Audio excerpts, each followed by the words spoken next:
Selamat datang kembali di channel Cerita Renal. Hari ini saya akan membawakan cerita seorang janda asal Australia yang datang ke Bali. Tapi bukan buat liburan, dia datang karena tugas bisnis dari kantornya di Australia.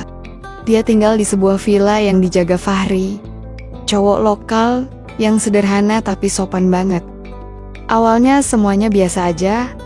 Fahri bantuin kebutuhan Sophia dan bersikap profesional. Tapi lama-lama Sophia mulai sering ngajak ngobrol pribadi, minta dipijat, sampai ngajak Fahri nemenin berenang malam-malam. Godaannya makin jelas. Fahri coba jaga jarak, tapi perasaan itu pelan-pelan tumbuh. Waktu tugas Sophia selesai dan dia balik ke Australia, hubungan mereka nggak selesai di situ. Malam-malam mereka diisi dengan chat mesra dan video call. Sophia bahkan sering kirim foto-foto yang bikin Fahri nggak bisa tidur nyenyak. Bagaimana bisa seorang pemuda penjaga villa bisa meluluhkan hati janda kaya? Sebelum lanjut, seperti biasa absen dulu di komentar ya. Dari daerah mana kamu berasal? Dan jam berapa kamu nonton video ini? Jawabannya tulis di komentar ya. Sophia datang ke Bali bukan buat liburan. Bukan juga karena ikut trip bareng teman. Dia kesana karena kerjaan. Perusahaannya di Australia lagi ekspansi ke Asia Tenggara. Dan salah satu proyeknya adalah bikin tempat hiburan di Bali. Karena Sophia udah cukup senior di perusahaan, dia yang ditugasi langsung buat ngurus semua keperluan awal. Mulai dari survei lokasi, ketemu orang lokal, sampai cek legalitas tanah. Sophia sendiri bukan cewek biasa. Umurnya udah kepala 4, janda, dan hidupnya bisa dibilang sukses, tapi sepi. Setelah cerai beberapa tahun lalu, dia fokus banget sama kerjaan. Gak ada waktu buat sintesinton lagi, apalagi percaya sama laki-laki. Tapi dalam hati kecilnya, kadang dia juga pengen ada seseorang yang bisa diajak ngobrol malam-malam, kayak tawa bering, atau sekadar minum wine sambil nonton film. Tapi ya gitu, hidupnya terlalu sibuk buat urusan hati. Begitu nyampe di Bali, Sophia langsung sewa sebuah villa di daerah Ubud.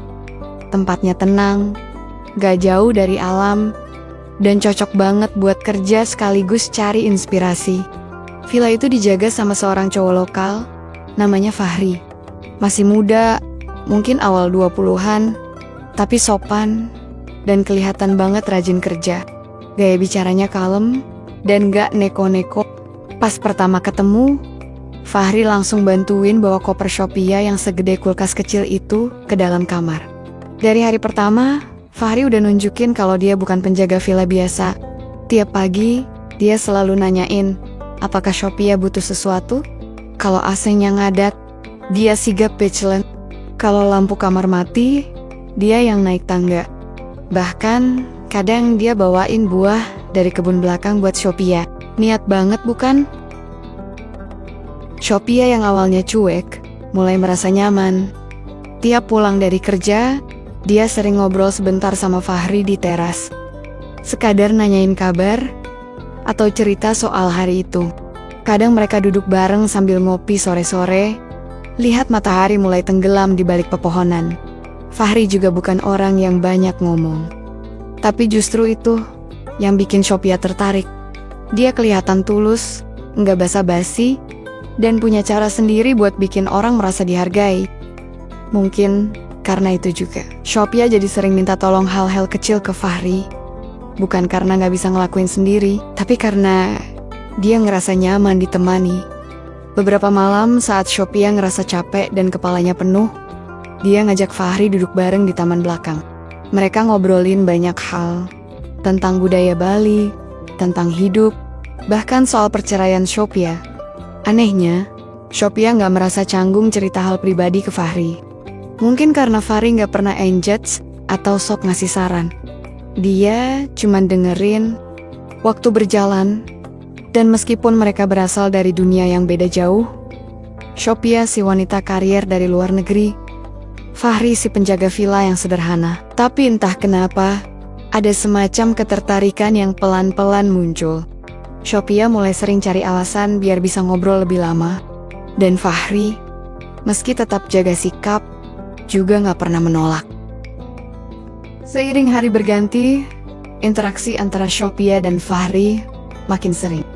Awalnya cuma urusan sepele, minta dibetulin shower, atau minta diantar ke minimarket. Tapi lama-lama jadi lebih dari sekadar bantuan biasa. Sophia mulai sering ngajak Fahri nongkrong di teras, atau duduk santai bareng di taman belakang. Bukan karena dia nggak bisa sendirian, tapi karena tiap kali Fahri ada di dekatnya, suasana jadi beda, ada rasa tenang. Mungkin karena sikap Fahri yang kalem, atau karena dia selalu punya cara buat bikin Sophia senyum di tengah hari yang melelahkan. Kadang sepulang kerja, Sophia suka ngajak Fahri minum anggur ringan. Cuma berdua, duduk di dekat kolam renang, ngobrolin apa aja. Tentang masa kecil Fahri, tentang hidup di Bali, atau tentang penggalaman-penggalaman kerja Sophia di berbagai negara. Meski beda dunia, obrolan mereka nyambung aja. Suatu sore, waktu cuaca lagi panas-panasnya, Sophia ngajak Fahri berenang. Awalnya Fahri ragu, tapi Sophia bilang, "Udah, kamu temenin aja. Ini juga bagian dari kerjaan kamu, bikin aku gak stres." Fahri akhirnya ikut nyebur, dan sore itu mereka main air kayak anak kecil. Sophia ketawa lepas, dan Fahri pun akhirnya ikut menikmati momen itu. Kebersamaan mereka makin intens. Malam-malam yang dulu sepi buat Sophia, sekarang jadi hangat. Setelah makan malam, mereka kadang duduk bareng di ruang tengah. Sophia cerita soal masa lalunya, tentang mantan suaminya, tentang bagaimana rasanya jadi wanita karier, tapi nggak punya siapa-siapa di rumah. Fahri dengerin semua itu dengan sabar. Dia nggak banyak komentar, tapi tatapan matanya nunjukin kalau dia benar-benar dengerin. Sophia merasa dihargai, dan itu sesuatu yang udah lama nggak dia rasain dari seorang pria. Pernah satu malam, listrik villa sempat mati sebentar. Sophia yang agak panik, langsung nyari Fahri. Mereka akhirnya duduk berdua di luar, ditemani cahaya lilin. Angin malam pelan-pelan bertiup, dan suara jangkrik jadi latar alami. Sophia bilang pelan, "Aku suka malam kayak gini. Tenang." Fahri cuma senyum dan bilang, "Kalau tenang itu mahal, berarti Bali ini murah hati banget." Obrolan mereka malam itu ngalir panjang. Dari obrolan lucu, sampai hal-hal yang cukup dalam, Sophia mulai ngerasa Fahri bukan sekadar penjaga villa. Ada sisi dirinya yang ngerasa nyambung, hal yang bahkan gak dia dapetin waktu masih nikah dulu. Tapi meskipun makin dekat, Fahri tetap jaga batas. Dia gak pernah nunjukin tanda-tanda kalau dia tertarik lebih. Mungkin karena dia sadar siapa dirinya, atau mungkin karena dia emang niat kerja secara profesional. Tapi buat Sophia, semua momen itu mulai ngisi celah kosong dalam hidupnya. Dia nggak ngerasa sendirian lagi. Bahkan di tempat asing seperti Bali, dia merasa rumah. Dan anehnya, rasa itu muncul karena sosok Fahri. Dan dari saat itu, rasa nyaman itu mulai tumbuh jadi sesuatu yang lain. Beberapa minggu setelah tinggal di villa itu, sikap Sophia ke Fahri mulai beda. Gak lagi sekadar ngobrol ringan, atau minta ditemani beli sesuatu. Kali ini, Sophia mulai masuk ke ranah yang lebih personal. Sophia mulai nanya-nanya hal yang agak pribadi. "Kamu udah punya pacar belum? Atau kamu pernah deket sama bule juga sebelumnya?" Fahri waktu itu cuma senyum kaku. "Belum bu, saya sibuk kerja aja," jawabnya singkat, berusaha tetap profesional. Tapi Sophia nggak berhenti di situ. Setiap hari, ucapannya makin menggoda, meskipun dibungkus dengan canda. Kadang dia sengaja nyentuh lengan Fahri pas lagi duduk bareng, atau pura-pura kesemutan biar minta dipijetin. Ada juga satu momen, Sophia keluar dari kamar cuma pakai pakaian tipis. Padahal waktu itu masih pagi, dan Fahri lagi nyapu halaman. "Fahri, bisa tolongin aku? Pundakku pegel banget," katanya, sambil nyender di sofa. Fahri sempat bengong, tapi akhirnya cuma jawab, "Saya ambilin minyak pijat dulu ya." Dalam hati, Fahri mulai gak tenang. Dia tahu, seharusnya gak ikut larut. Tapi, namanya juga manusia. Makin lama godaan kayak gitu, susah buat dia baikan. Apalagi Sophia, bukan wanita sembarangan. Cantik, pintar, dan dari cara dia perlakukan Fahri, kelihatan banget dia lagi nyari perhatian lebih. Setiap malam, Sophia makin berani, kadang ngajak nonton film bareng di ruang tamu. Filmnya pun bukan film action atau komedi, tapi drama romantis yang penuh adegan mendayu. Saat itu, suasananya jadi aneh. Fahri duduk tegak, pura-pura fokus sama film, padahal pikirannya udah kemana-mana. Apalagi waktu tangan Sophia mulai nienta-nienta, pahanya sambil pura-pura cari remote. Fahri mulai bimbang. Di satu sisi, dia pengen jaga profesionalisme. Toh dia dibayar buat kerja, bukan buat urusan pribadi tamu. Tapi di sisi lain, dia juga gak bisa bohong. Ada rasa tertarik ke Sophia. Gak cuma karena fisik, tapi karena dia juga ngerasa dihargai, diperlakukan beda, dan entah kenapa, hati kecilnya ngerasa nyaman tiap deket sama wanita itu. Beberapa kali Fahri coba ngejaga jarak. Kalau dipanggil buat hal yang gak penting, dia pura-pura sibuk. Tapi Sophia selalu punya cara buat narik dia balik. Sekali waktu, Sophia nelpon dia malam-malam cuma buat bilang, "Aku gak bisa tidur, temenin ngobrol sebentar ya." Fahri, meskipun berat, tetap datang. Malam itu, mereka ngobrol lama di ruang tengah. Sophia cerita soal kesepiannya, gimana setelah cerai, dia gak punya siapa-siapa buat sekadar duduk dan cerita. "Kamu tahu gak, aku bahkan udah lupa rasanya dipeluk," katanya pelan. Fahri gak jawab, dia nunduk bingung. Ada rasa kasihan, tapi juga rasa yang lain. Waktu Fahri berdiri buat pamit, Sophia megang tangannya. Tatapannya dalam, tapi Fahri lepasin pelan dan bilang, "Maaf Bu, saya pulang dulu ya." Besok pagi, saya bersihin taman. Malam itu Fahri gak bisa tidur, bukan karena takut, tapi karena pikirannya penuh pertanyaan. Apa ini cuma perasaan sesaat? Atau dia mulai masuk ke sesuatu yang lebih rumit dari yang dia bayangkan? Malam itu, suasana villa lebih sunyi dari biasanya. Hujan baru aja reda, udara agak dingin, dan suasana terasa lebih tenang dari biasanya. Sekitar jam 9 malam, Sophia ngetik pesan ke Fahri. Isinya simple, "Fahri, kamu bisa ke ruang tengah sebentar? Aku mau nonton film, tapi gak enak sendirian." Fahri yang waktu itu baru selesai mandi, sempat mikir 2 kali. Tapi akhirnya, dia jalan juga ke ruang tengah. Sophia udah nunggu sambil duduk di sofa, bawa 2 gelas wine dan sebuah selimut tipis. TV-nya udah nyala, film romantis barat yang latarnya musim dingin, penuh dengan adegan slow dan musik lembut. "Duduk sini," kata Sophia sambil nunjuk tempat di sampingnya. "Gak usah kaku, kayak biasanya." Fahri awalnya jaga jarak, tapi makin lama, suasana jadi cair. Mereka nonton sambil ngobrol pelan-pelan. Sophia sesekali nyender, tangannya iseng mainin lengan Fahri. Gelas wine mereka pun makin kosong, dan tawa di antara mereka makin lepas. "Fahri," kata Sophia tiba-tiba, "kamu tahu nggak? Dari semua orang yang aku kenal selama kerja di luar negeri, kamu itu orang paling sederhana, tapi paling bikin aku nyaman."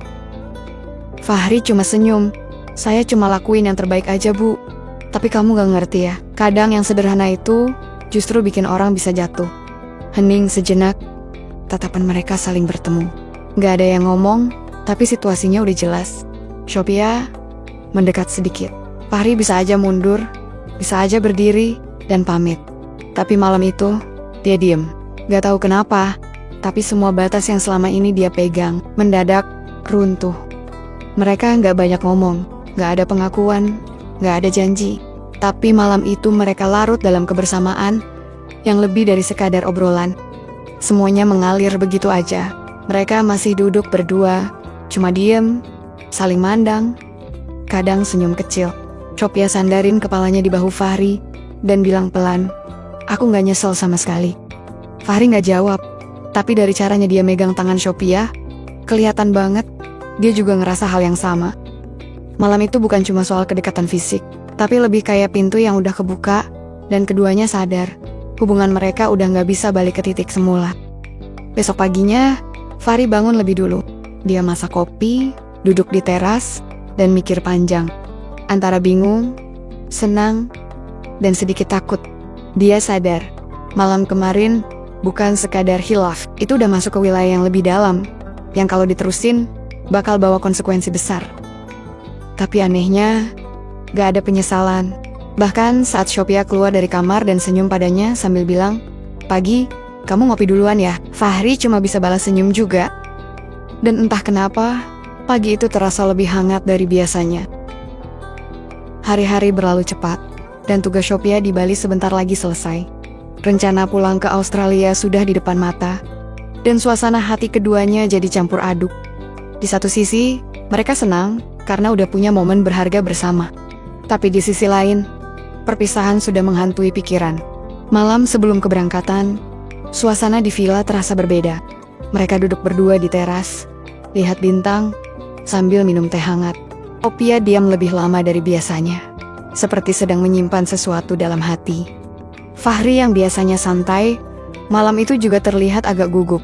Besok aku harus pulang, Fahri. Sophia mulai pelan. Aku nggak tahu kapan bisa balik lagi ke sini. Fahri mengangguk, berusaha menahan rasa sedihnya. Aku tahu, Bu, tapi kamu pasti bakal balik lagi kan?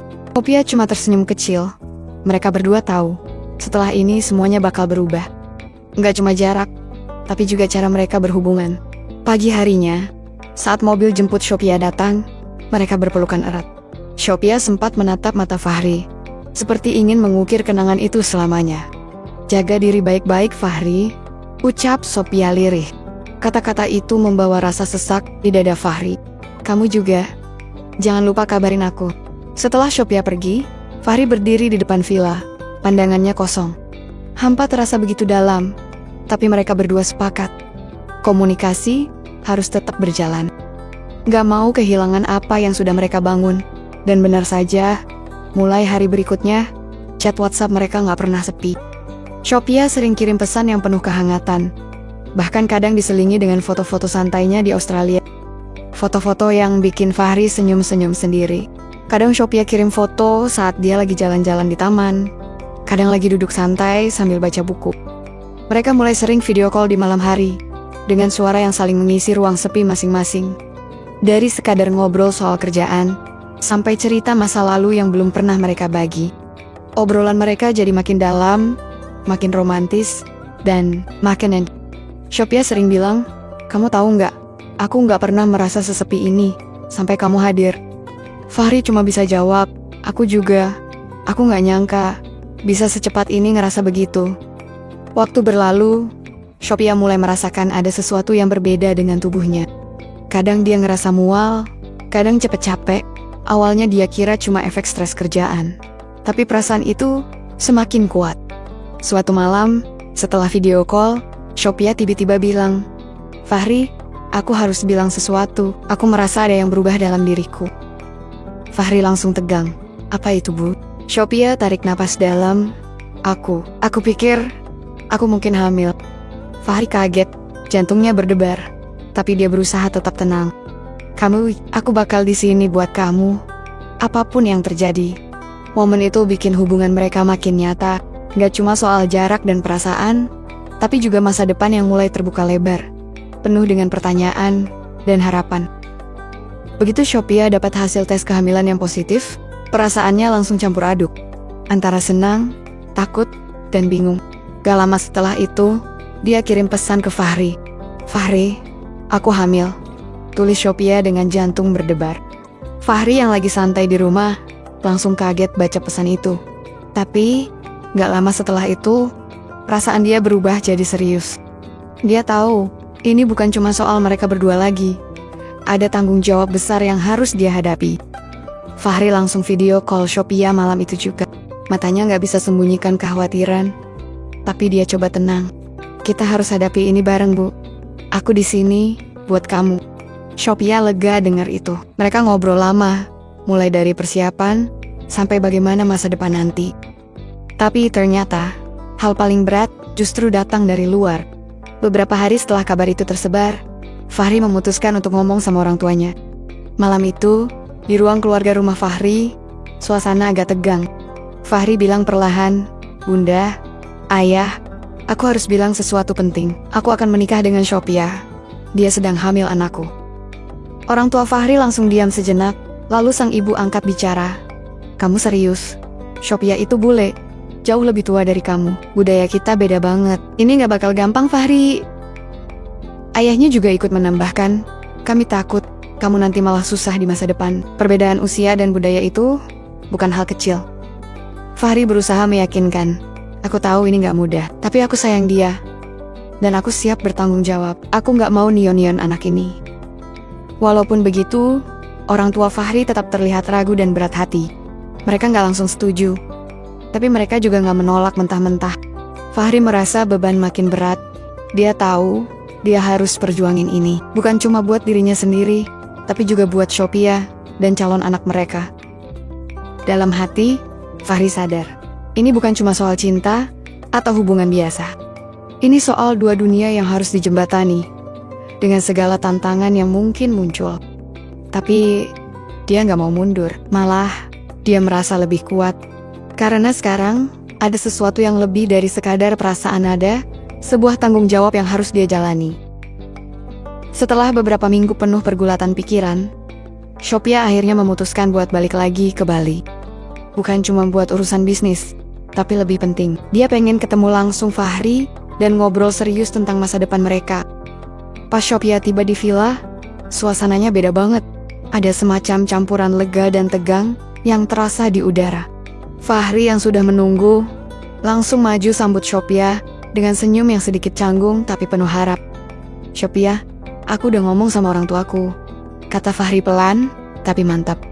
Awalnya mereka ragu, tapi akhirnya mereka setuju karena aku yang minta dan mereka ngerti aku serius sama kamu. Sophia senyum lega, matanya berkaca-kaca. Aku gak nyangka kamu bisa sampai sejauh ini, Fahri. Aku bangga sama kamu. Mereka duduk di teras, ngobrol panjang tentang gimana cara mereka menjalani hidup ke depan. Di antara obrolan itu, mereka memutuskan buat menikah. Gak lama setelah itu, mereka mengikat janji. Hari pernikahan mereka sederhana, tapi penuh makna. Gak ada keramaian besar. Hanya mereka berdua dan beberapa orang dekat yang dipercaya. Tapi buat Sophia dan Fahri, itu adalah momen terindah. Setelah menikah, Fahri ikut Sophia ke Australia. Di sana, semua berubah lagi. Fahri baru benar-benar tahu siapa Sophia sebenarnya. Ternyata, Sophia berasal dari keluarga kaya raya yang punya bisnis besar di Australia. Tempat hiburan yang dia urus di Bali pun sebenarnya milik keluarganya. Fahri, yang dari awal cuma penjaga villa sederhana, sekarang menemukan dirinya berada di dunia yang benar-benar berbeda. Awalnya Fahri merasa minder, dunia Sophia jauh dari yang dia bayangkan. Lingkungan, keluarga, dan segala kemewahan yang ada bikin dia merasa gak cocok. Tapi Sophia dan keluarganya justru menyambut Fahri dengan hangat. Mereka menerima Fahri apa adanya, bahkan memperlakukan dia sebagai anggota keluarga baru. Fahri mulai belajar banyak hal tentang bisnis dan kehidupan baru yang penuh tantangan. Tapi dia gak pernah lupa asalnya. Dia tahu, ini semua berkat Sophia yang percaya dan menerima dia apa adanya. Hari-hari Fahri dan Sophia pun berubah drastis. Dari penjaga villa di Bali, sekarang Fahri jadi bagian dari keluarga besar yang sukses. Dan yang paling penting, mereka memulai babak baru dalam hidup dengan penuh cinta dan tanggung jawab. Beberapa bulan setelah tinggal di Australia, kehidupan Fahri berubah total. Dari yang tadinya bangun pagi buat bersihin taman villa, sekarang dia bangun pagi buat rapat bareng orang-orang penting. Tapi bukan itu yang bikin dia paling bahagia. Yang paling berarti adalah kelahiran anak pertama mereka. Hari itu, semua terasa begitu nyata. Di rumah sakit mewah, Fahri menggenggam tangan Sophia saat proses persalinan. Begitu suara tangisan bayi terdengar, Fahri langsung gak bisa nahan air mata. Anak mereka lahir sehat. Dan sejak saat itu, dunia Fahri berubah. Untuk kedua kalinya, keluarga Sophia, yang selama ini sudah sangat menerima Fahri, memberikan satu kejutan besar. Ayah Sophia, seorang pengusaha sukses di dunia hiburan, ngajak Fahri ngobrol empat mata. Kita percaya kamu bisa, Fahri. Tempat hiburan yang kita bangun di Bali sekarang jadi tanggung jawabmu, kata ayah Sophia serius, tapi penuh kepercayaan. Fahri kaget. Ini bukan tawaran biasa. Ini adalah tanggung jawab besar, tapi juga kepercayaan yang luar biasa. Dia cuma bisa jawab dengan anggukan, walau dalam hati masih gak percaya semua ini nyata. Gak lama kemudian, mereka sekeluarga kembali ke Indonesia. Kali ini, bukan sebagai tamu, tapi sebagai pemilik. Fahri dan Sophia tinggal di Bali lagi. Bukan di villa sewaan, tapi di rumah besar yang mereka tempati bareng anak mereka. Tempat hiburan yang dulu Sophia bantu rancang, sekarang resmi di bawah kendali Fahri. Dari urus tim manajemen, marketing, sampai konsep acara, semuanya pelen-pelen dia pelajari dan jalani. Dan anehnya, dia ternyata punya bakat di situ. Banyak orang kagum dengan cara Fahri bawa bisnis itu naik daun.